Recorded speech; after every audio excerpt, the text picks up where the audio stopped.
Goedenavond, een overzicht van het Zeeuwse nieuws. Het is zondag 7 juni.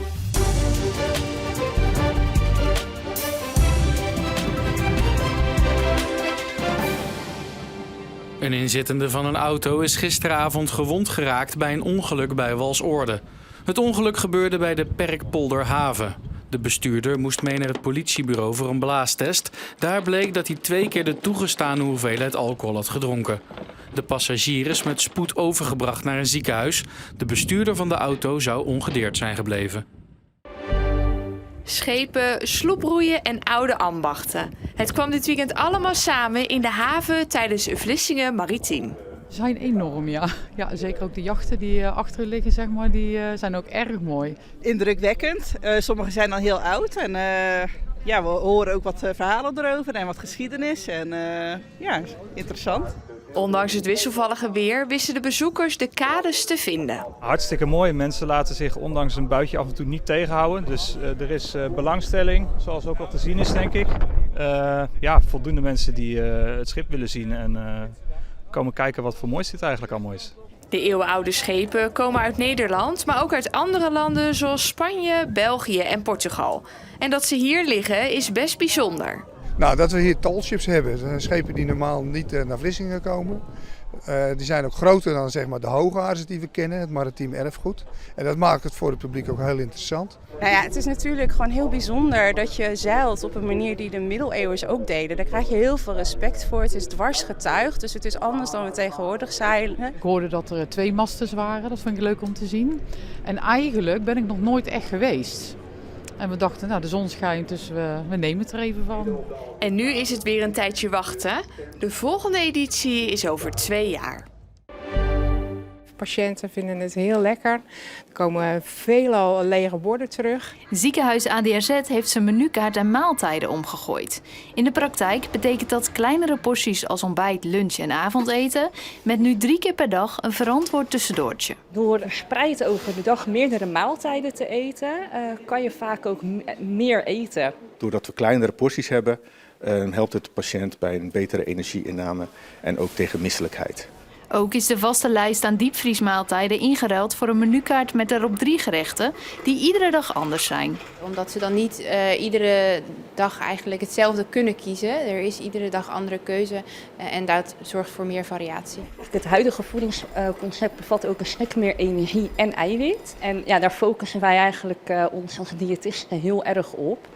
Omdat voldoende energie en eiwit echt wel het herstel enorm bevordert.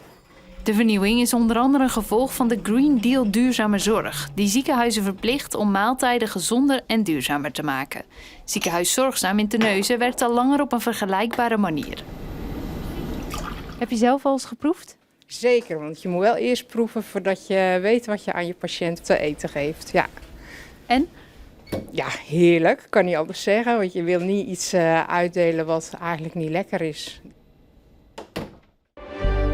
Op het eerste gezicht lijkt dit doodnormaal braakliggend terrein in Vlissingen-Oost. Maar niks is minder waar. Dit is het terrein waar de Term Vos voorheen de Heugstfabriek stond. Wat is hier aan de hand vandaag? Nou, wij organiseren hier met de fabricatie een kunstevenement.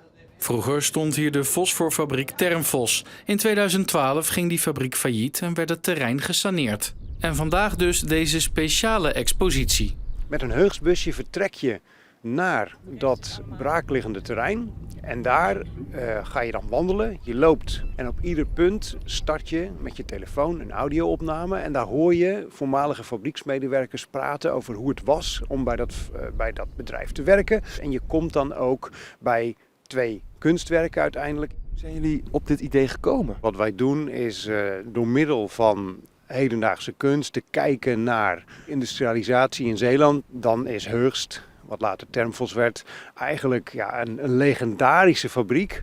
Er kwamen zo'n 200 mensen af op de expositie. De wind bepaalde vanochtend het weerbeeld, want er was nog windkracht 5 tot 7 uit het zuidwesten. Maar in de loop van de ochtend kwamen er van zee enkele opklaringen. En daarmee gingen we vanmiddag ook door, met dus een afwisseling van mooie zonnige perioden, maar ook bewolkte momenten.